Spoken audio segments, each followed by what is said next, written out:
আমি শুধু একটা দলিল দিয়ে শেষ করে দেই, শবে বরাত আছে না নাই? আছে। দেখুন আমি আপনাদেরকে দেখে শুনে দেই, দেখুন শবে বরাত আছে কি নাই এ নিয়ে আপনারা কোরআন শরীফে আয়াত পড়বেন। বিসমিল্লাহির রহমানির রহিম। ইন্না আনসালনাহু ফি লাইলাতিন মুবারাকাতিন ইন্না কুন্না মুনদিরিন।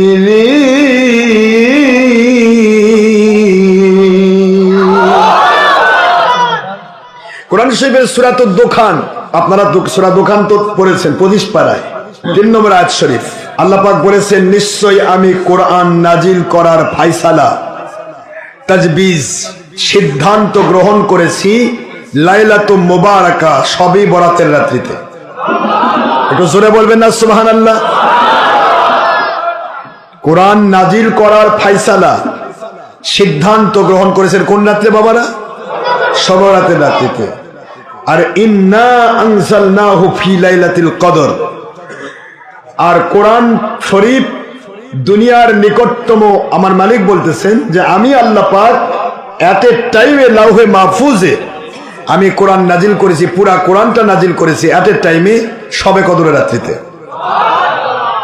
সিদ্ধান্ত গ্রহণ আর নাজিল করা, একটা হলো সিদ্ধান্ত গ্রহণ ফায়সালা করা, আরেকটা হলো বাস্তবায়ন করা। কথা কি বুঝতে পেরেছেন? অর্থাৎ শবে বরাতের রাত্রিতে কোরআন নাজিলের সিদ্ধান্ত নেওয়া হয়েছে, শবে কদরের রাত্রিতে কোরআন শরীফ এট এ টাইমে নাজিল হয়েছে। এখান থেকে 23 বছরের ব্যবধানে আমার আল্লাহ পাক কোরআন শরীফ অল্প অল্প 5 আয়াত 3 আয়াত 5 আয়াত 3 আয়াত করে 23 বছরের ব্যবধানে আল্লাহ 6666 আয়াত নাজিল করেছেন। জোরে বলুন সুবহানাল্লাহ। এখন এই আয়াতের ব্যাখ্যাটা করলো কে? কোরআনের ভাষায় যে লাইলাতুল মুবারাকা যে কদরের শবে বরাতের রাত, এই ব্যাখ্যাটা করেছে কে? এটা আগে জানা দরকার। এই ব্যাখ্যা করেছেন হযরতে আব্দুল্লাহ ইবনে আব্বাস রাদিয়াল্লাহু আনহু। আন ইবনে আব্বাস রাদিয়াল্লাহু আনহু আল্লাহ তাআলা ইয়াকদিল আকদিয়াতা ফি লাইলাতিন নিসফিন শাবান ওয়া ইউসাল্লিমুহা ইলা আরবাবিহা ফি লাইলাতিল কদর। সুবহানাল্লাহ বলেন। এই ব্যাখ্যাটা আমার নবীজির সাহাবী আব্দুল্লাহ ইবনে আব্বাস রাইসুল মুফাসসিরিন তিনি এই ব্যাখ্যা করেছেন। আর আপনারা ভালো করেই জানেন মানা আলাইহি ওয়াসাবি, আপনারা জানেন তিরমিজি শরীফ 2641 নম্বর হাদিস, আবু দাউদ শরীফ 4597 নম্বর হাদিস, মিশকাত শরীফ 30 পৃষ্ঠা 171 নম্বর হাদিস। এই হাদিস শরীফ বলা হয়েছে 73 ফেরকা হবে ব্যাখ্যা, 72 ফেরকা ব্যাখ্যা জাহান্নামী হবে, 1টি ফেরকা জান্নাতি হবে। ওই জান্নাতি ফেরকার সিম্পটম হুজুর দিয়েছেন মা আনা আলাইহি ওয়া আসহাবি, আমি আখি নবী সাল্লাল্লাহু আলাইহি ওয়াসাল্লাম এবং আমার সাহাবায়ে কেরামের ব্যাখ্যার সাথে যাদের ব্যাখ্যা মিলবে তারা জান্নাতি। জোরে বলুন সুবহানাল্লাহ। এখন আল্লাহর হাবিব সাল্লাল্লাহু আলাইহি ওয়াসাল্লাম যেটা বলেছেন, আব্দুল্লাহ ইবনে আব্বাস তো তাই বলেছেন নাকি? আব্দুল্লাহ ইবনে আব্বাস বানাতে পারবে? নবীর সাহাবী, কথার কথা আমি গুনাহগার, আমার নবীর গোলাম। আমার একটা মুরিদ যদি আমার থেকে নিয়ে কথা বলে, আমার মুরিদ যদি আমার থেকে নিয়ে কথা বলে, তাহলে সে কি কথা বানাতে পারবে না আমার থেকে নিতে হবে? কথা বোঝেন নাই বাবা? তাহলে আমি নবীজির গোলাম হিসেবে আমার মুরিদ যদি আমার থেকে নিয়ে বলে, তাহলে আমার নবী পাক সাল্লাল্লাহু আলাইহি ওয়াসাল্লাম ডাইরেক্ট সাহাবী সোহবতে থাকা, যাদের ঘোড়ার পায়ের ধুলির সাথে কিয়ামত পর্যন্ত কোনো মানুষের তুলনা নেই। সুবহানাল্লাহ বলেন। সেই সাহাবী রাদিয়াল্লাহু আনহুর মধ্যে শ্রেষ্ঠ মুফাসসির হুজুর বলেছেন আব্দুল্লাহ ইবনে আব্বাস, তিনি হলেন রাইসুল মুফাসসিরিন। তিনি বলতেছেন, কি বলতেছেন? মুস্তাহিদ সাহাবী রাইসুল মুফাসসিরিন হযরত আব্দুল্লাহ ইবনে আব্বাস রাদিয়াল্লাহু থেকে বর্ণিত, তিনি বলেন নিশ্চয়ই মহান আল্লাহ তাআলা অর্ধ শাবান শবে বরাতের রাত্রিতে যাবতীয় বিষয়ের ভাগ্য তালিকা প্রস্তুত করেন, আর কদরের রাত্রিতে ভাগ্য তালিকা বাস্তবায়নকারী ফেরেশতাদের হাতে তা পেশ করেন। জোরে বলুন সুবহানাল্লাহ। ইমাম কুরতুবী তাফসীরে কুরতুবী 20 নম্বর খণ্ড 123 পৃষ্ঠা, এটা অসংখ্য জায়গায়। আল্লামা আলুসি বাগদাদি তাফসীর রুহুল মাআনি 13তম খণ্ড 111 পৃষ্ঠা, ইমাম খাজেন তাফসীরে লুবাবুত তাবিল 4th খণ্ড 116 পৃষ্ঠা, দারুল কুতুব ইলমিয়া বৈরুত লেবানন। আপনারা বুঝতে পারলেন যে কোরআনের ভাষায় শবে বরাত আছে? জোরে বলতে হবে আছে। দলিল অসংখ্য, দলিল দিয়ে কবর দেওয়া যাবে, আমি যাচ্ছি না, সেদিকে সময় নেই। এখন আপনারা আসেন শবে বরাতের হাদিস নিয়ে একটা আলোচনা করি, ছোট্ট একটা হাদিস। হাদিস তো অসংখ্য অসংখ্য হাদিস শবে বরাত উপলক্ষে। সিয়াসাত্তার গান যারা গায়, সহি হাদিস, এটা সহি, এটা সহি, এটা জাল, এই সহিহ হাদিস, জাল হাদিস, জয়ীফ হাদিস, মওযূ হাদিস যারা সিস্টেম করেছেন তারা সকলেই ছিলেন মাযহাব অবলম্বনকারী ইমাম এবং আল্লাহর ওলিদের মুরিদ। একটু জোরে বলবেন না সুবহানাল্লাহ। এখন যারা সহিহ হাদিস সাহেবকে লাফাচ্ছে এরা বলতেছে মাযহাব মানাও শিরক, বায়াত হওয়া শিরক। তাহলে মাযহাব মানা, বায়াত হওয়া, ইমাম বুখারী, মুসলিম, তিরমিজি, ইবনে মাজাহ, আবু দাউদ, নাসাই 76 ইমামই মাযহাব মেনেছেন, 6 ইমামই বায়াত হয়েছেন, পীর মুরিদি করেছেন। তাহলে তাদের কিতাব যে যারা দলিল দিতে চায় এরা কোন ধরনের মানুষ যে যাদের শিরক করছে, মুশরিক, তে মুশরিকের কিতাবে দলিল দেওয়া যাবে? এরা বিপদে আছে বাবা। কি বলেন আপনারা? এদের নাম লামাযহাব, বিপদে আছে। আর দান যেটা দিচ্ছেন সেটা আল্লাহ এবং আল্লাহর হাবিবের রাস্তায় দিচ্ছেন, এই তো নাকি? রাস্তা দুটাই, কিন্তু একটা আমাকে সরাসরি দিচ্ছেন, এটা আমাকে দিবেন, আমার থেকে রিসিপ্ট নেবেন নির্দিষ্ট টাইমে আমার থেকে, আপনি লিখে দিবেন। আমি বারবার বলছি, আপনি বলেন হুজুর 1 মাস পরে টাকা আমার দরকার, আপনি 1 মাসে লিখে দেবেন, পরে যা বলবেন হুজুর দিচ্ছে না দিচ্ছে না, এই কালিমে আমি নিতে পারবো না বাবা। কথা কি বুঝতে পারেননি? যিনি ঋণ দিচ্ছেন 60,000 দেন আর 50,000 দেন আর 1 লাখই দেন, আপনি লিখে দিয়ে যাবেন কয় মাসের জন্য ঋণ দিচ্ছেন। আপনার নির্দিষ্ট টাইমের আগে ইনশাআল্লাহ আপনার ঋণ পরিশোধ করা হবে। কিন্তু বলতে পারবেন না হুজুর তো দিছি বারে, দেয় না বারে, দেয় না বারে, এরকম বলো না। লেনদেনেই বোঝা যাবে কে কয় নম্বর মানুষ। আমাকে ঋণ দিয়েই দেখেন, আমার মালিকের দয়া, আপনার ঋণটা দিয়েই দেখেন আমি কয়দিনে আপনি ভাড়াই কিনা, আপনার কি ঠকাই কিনা দেখেন। আপনি নিজে লিখে দিয়ে যাবেন, কয়দিন দিবেন সেই কয়দিনের মধ্যে দেওয়া হবে। দরবারের ভিতরে মোবাইল চোর, জুতা চোর, তারপরে টাকা চোর কিন্তু ঢুকবে, আর ফস করে আবার টাকা ধার দেন না, চোর কিন্তু দেখে নিবে এই যার টাকা আছে। কথা কি বুঝতে পেরেছেন? নিজেরটা নিজে সাবধান বাবা আমার, কারণ যেখানে বেশি লোক হয় সেখানে ধাউরটাও ঢোকে না বাবা। আবার পরে যা বলবে হুজুরের দরবারে গেলাম রে, টাকা সব চুরি করে নিয়েছে, হুজুরের মনি সোনা পরে থাকলেও নিবে না, ওটা এখানে জমা দিবে। কিন্তু যারা চোর আসবে ওই উদ্দেশ্যে, ওরা দিবে না, নিয়ে চলে যাবে। আচ্ছা বাবা, আমি দলিলটা দিয়ে দিই, একটা হাদিস দিয়ে আমি শেষ করে দেব। حدثنا الحسن بن علي الخلال رحمة الله عليه قال حدثنا عبد الرزاق قال أنبأنا ابن أبي سمرة رحمة الله عليه عن إبراهيم ابن محمد رحمة الله عليه عن معاوية ابن عبد الله ابن جعفر رحمة الله عليه عن أبيه عن علي ابن أبي طالب رضي الله تعالى عنه قال قال رسول الله صلى الله عليه وسلم إذا كانت ليلة النصف من شعبان فقوموا ليلها وصوموا نهارها فإن الله ينزل فيها لغروب الشمس إلى السماء الدنيا فيقول ألا من مستغفر فاغفر على مسترزق فارزقا على مبتلا فوافيا على كذا حتى يطلع الفجر وفي رواية أخرى حتى تطلع الشمس سبحان الله বলেন। হাদিসের উদ্ধৃতি গ্রহণ করার আগে কোন কোন কিতাবে এই হাদিস আছে দেখেন। মুন্সিরা কত বড় ধাপ্পাবাজ, এ কত বড় বেঈমান এবং জালেম, সব রাতের ব্যাপারে মানুষকে কতবার ভাড়াচ্ছে। দেখুন হাদিসের কিতাব ইবনে মাজাহ সুনান প্রথম খণ্ড 444 পৃষ্ঠা, হাদিস নম্বর 1388, লেখে নাও দুনিয়ার বাতিল ফেরকা। ইমাম বাইহাকি শুআবুল ঈমান পঞ্চম খণ্ড 354 পৃষ্ঠা, হাদিস নম্বর 3822। ইমাম বাইহাকি ফাজাইলুল ওয়াক্ত হাদিস নম্বর 33। দাইলামি ফেরদাউসলির দাইলামি প্রথম খণ্ড 259 পৃষ্ঠা, হাদিস নম্বর 1007। ইমাম মুনজির তারগিব ওয়াত তারহিব দ্বিতীয় খণ্ড 75, হাদিস নম্বর 155। ইমাম খতিব তিবরিজি মিশকাতুল মাসাবি দ্বিতীয় খণ্ড 245 পৃষ্ঠা, আর মিশকাতের 2 খণ্ড মিলে একটা খণ্ড যেটা সেটা 114 এবং 115 পৃষ্ঠা আরবি ভলিউম। হাদিস নম্বর 1233। আল্লামা ইমাম আবু বকর কেনানি মেজবাহুজ জুজাহ 2 নম্বর খণ্ড 10 পৃষ্ঠা, হাদিস নম্বর 80। আল্লামা আবু বকর কেনানি মিজবাহুজ জুজাহ 2 নম্বর খণ্ড 10 নম্বর হাদিস, হাদিস নম্বর 491। মোল্লা আলী কারি মিরকাতুল মাফাতি তৃতীয় খণ্ড 195 পৃষ্ঠা, হাদিস নম্বর 1308। ইমাম জালালউদ্দিন সুয়ুতি তাফসিরে দুরুল মানসুর সপ্তম খণ্ড 402 পৃষ্ঠা, দারুল ফিকুর ইলমিয়া বৈরুত শায়েখ আব্দুল হক মুহাদ্দিস দেহলভী সকল আলেম ওলামার ওস্তাদ সনদ আশআতুল লুমাত শরহে মিশকাত হাদিস চতুর্থ খণ্ড 212 পৃষ্ঠা, হাদিস নম্বর 1233। ইমাম তিবি শরহে মিশকাত তৃতীয় খণ্ড 448 পৃষ্ঠা, হাদিস নম্বর 1233। ইমাম কুরতুবী তাফসীর কুরতুবী 16 খণ্ড 126 ও 127 পৃষ্ঠা। ইমাম ইবনে হিব্বান আস-সহিহ হাদিস নম্বর 1388। ইমাম তাইমি ইসফাহানি তারগিব ওয়াত তারহিব, দ্বিতীয় খণ্ড 397 পৃষ্ঠা, হাদিস নম্বর 1860। ইরাকি তাকরিজে ইহিয়া, প্রথম খণ্ড 240 পৃষ্ঠা, শাওকানি ফায়েদুল মাওদুআত, প্রথম খণ্ড 51 পৃষ্ঠা, মাহমুদ মোহাম্মদ খলিল মুসনাদে জামে, 13 খণ্ড 216 পৃষ্ঠা, হাদিস নম্বর 1070। বদরুদ্দিন আইনি উমদাতুল কারি শরহে বুখারী, 11তম খণ্ড 82 পৃষ্ঠা। মোবারকপুরি আহলে হাদিসদের লিডার উস্তাদ শায়েখ মোবারকপুরি, মিরআতুল মানাজিহ, 4th খণ্ড 343 পৃষ্ঠা, হাদিস নম্বর 1316। ইবনে জাওজি আল ইলালুল মুতানাহিয়া, 2য় খণ্ড 71 পৃষ্ঠা, হাদিস নম্বর 922।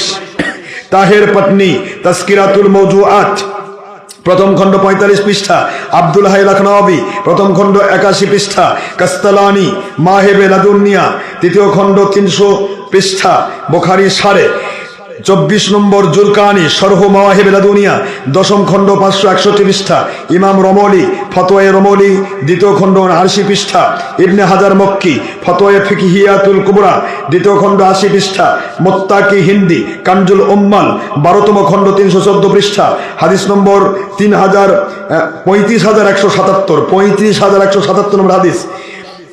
তারপরে আছে 2621 নম্বর হাদিস, শায়েখ ইউসুফ নবেহানি, প্রথম খণ্ড 138 পৃষ্ঠা, হাদিস নম্বর 1418। দাইলামি ফেরদাউসলি দাইলামি, প্রথম খণ্ড 259 পৃষ্ঠা, হাদিস নম্বর 1007। বাইহাকি শুআবুল ঈমান ফাজাইলুল ওয়াক্ত, হাদিস প্রথম খণ্ড 122 পৃষ্ঠা, হাদিস নম্বর 24। আলবানী, এই লামাজাবিদের যে ওস্তাদ, শায়েখ, ঘড়ির মেকার এবং কাঠমিস্ত্রি, কথা কন না কেন? এ বেটা বলে আবার হাদিসের ইয়া করে, সনদ বার করে। এ আজকাল এ লেগেছে, আমি তাদেরও দলিল দিচ্ছি। এই যে বেয়াদবটা যে বলেছে এই কথা, এর আব্বান এটা আলবানি, এর বাপ 14 গোষ্ঠীর বাপ। এরই কেতাব পড়ে তার চুলকায়। এই আলবানি লিখেছে, আলবানির সিলসিলাতুল আহাদিসুস দাইফা, 5ম খণ্ড 154 পৃষ্ঠা, হাদিস নম্বর 2132। আব্দুল আজিজ বিন বাজ, একবার ডাইরেক্ট সৌদি আরবের মুফতি আব্দুল আজিজ বিন বাজ, মাজমু আল ফতোয়া, প্রথম খণ্ড 190 পৃষ্ঠা। ইমাম জাহাবি, যিনি হলেন আপনার আসমাই রেজাল শাস্ত্রের শ্রেষ্ঠ নক্ষত্র, ইমাম জাহাবি রহমতুল্লাহ আলাইহ, তার মিজানুল এতেদাল, 4th খণ্ড 461 পৃষ্ঠা, রাবি নম্বর 10517, এবং সিয়ারু আলামেন নুবালা, এটাও ইমাম জাহাবি লিখিত, 7ম খণ্ড 330 পৃষ্ঠা, ক্রমিক নম্বর 116। ইবনে হাজার আসকালানি ফতহুল বারী শরহে বুখারীর লেখক, তাহজিবুত তাহজিব, 12তম খণ্ড 27 পৃষ্ঠা। জাহাবি সিয়ারু আলামেন নুবালা, 7ম খণ্ড 330, ক্রমিক নম্বর 116। ইমাম জাহাবি মিজানুল এতেদাল, 4th খণ্ড 461 পৃষ্ঠা। বুঝতে পেরেছেন আপনারা? যতগুলো হাদিসের দলিল দিলাম, এগুলা যদি থরে থরে সাজায়, এই জালেমের বাচ্চা জালেম, ওর কবর মাটি দেওয়ার জায়গা থাকবে না, উঁচা হয়ে যাবে, পাহাড় হয়ে যাবে। এখন হাদিসের ইবারত পড়েছি, উদ্ধৃতি দিয়েছি, এখন হাদিসের অর্থ শোনেন সরাসরি, ডাইরেক্ট 76 কেতাব মন্দে শোনেন। আমি বলেছি ইবনে মাজা, এবং ইবনে মাজার কত বুঝছেন তো, সুনান। তারপর ইবনে মাজার বর্তমান নুসখা, যেটা আপনার বর্তমান নুসখা 99 পৃষ্ঠা আরবি ভলিউম। তারপরে আপনার তিরমিজিতেও আসছে। আমি যতগুলি দলিল দিলাম, দলিলের সবতে আছে। কি আছে দেখেন, সরাসরি অর্থ। আন আলী রাদিয়াল্লাহু আনহু, আলী থেকে বর্ণিত, নবীজির জামাতা, কয়লা কল রাসূলুল্লাহ সাল্লাল্লাহু আলাইহি ওয়াসাল্লাম, নবীজি পাক সাল্লাল্লাহু আলাইহি ওয়াসাল্লাম বলেন কি, ইদা কানাত লাইলাতুন নিসফি মিন শাবান, শাবান চাঁদের 15 তারিখ রাত্রি যখন তোমাদের কাছে আসবে, অর্থাৎ সবে বরাতের রাত যখন আসবে, সবে বরাতের রাত যখন আসবে, তখন তোমরা কি করবে? হুজুরের অর্ডার। আখেরি নবীকে আল্লাহ জানিয়েছেন, নবী আমাদের জানাচ্ছেন। মন দিয়ে শোনেন কি বলতেছেন। ক্বালা রাসূলুল্লাহ সাল্লাল্লাহু আলাইহি ওয়াসাল্লাম, হুজুর বলতেছেন, যেগুলা দলিল আপনাদের দিলাম সেই দলিলটা শোনেন। কি বলছেন? ইদা কানাত লাইলাতুন নিসফি মিন শাবান, শাবান চাঁদের 15 তারিখ। হাদিস তোমার মুখস্থ দেখালাম এই জন্য দেখায় দিচ্ছি, যাতে করে বলতে না পারেন যে হুজুর বানাই করছে। কথা কি বোঝা গেছে? তো এই হাদিস হলো ইবনে মাজার 99 পৃষ্ঠার। বাবের নাম কি জানেন? বাবু মা জাআ ফি লাইলাতিন নিসফি মিন শাবান। এটা তিরমিজিতেও আসছে। 76 কিতাব। হুজুর বলেন এই হাদিসের বাবের নাম, অধ্যায়ের নাম শবে বরাত লাইলাতুন নিসফিন শাবান। শাবান চাঁদের 15 তারিখ, আজকে 15 তারিখ রাত না? 15 তারিখ রাত শবে বরাতের রাতে আল্লাহর পক্ষ থেকে যে নিয়ামত নাজিল হয়, এই নিয়ামত নাজিলের অধ্যায়। সুবহানাল্লাহ, জোরে বলেন। এই অধ্যায়ের হাদিস আয়েশা সিদ্দিকা রাদিয়াল্লাহু আনহা, নবীজির স্ত্রী, আমাদের আম্মা, 7 লক্ষ হাদিসের হাফেজা। তার থেকে কয়েকটা হাদিস আছে মিশকাত শরীফের অ্যাডজাস্ট খণ্ড, যেটা 114 এবং 115 পৃষ্ঠা খুললেই পাবে, আরবি ভলিউম সব জায়গায় আছে। আল্লাহর হাবিব বলেন, ইদা কানাত লাইলাতুল নিসফি মিন শাবান, শাবান চাঁদের 15 তারিখ রাত যখন আসবে, ফাকুমু লাইলাহা, ওই রাত্রিটা তোমরা আল্লাহ পাককে খুশি করার জন্য ইবাদতের মধ্য দিয়ে ঘুম জাগিয়ে কেটে দাও, ঘুমায়ো না। সুবহানাল্লাহ কন্যা।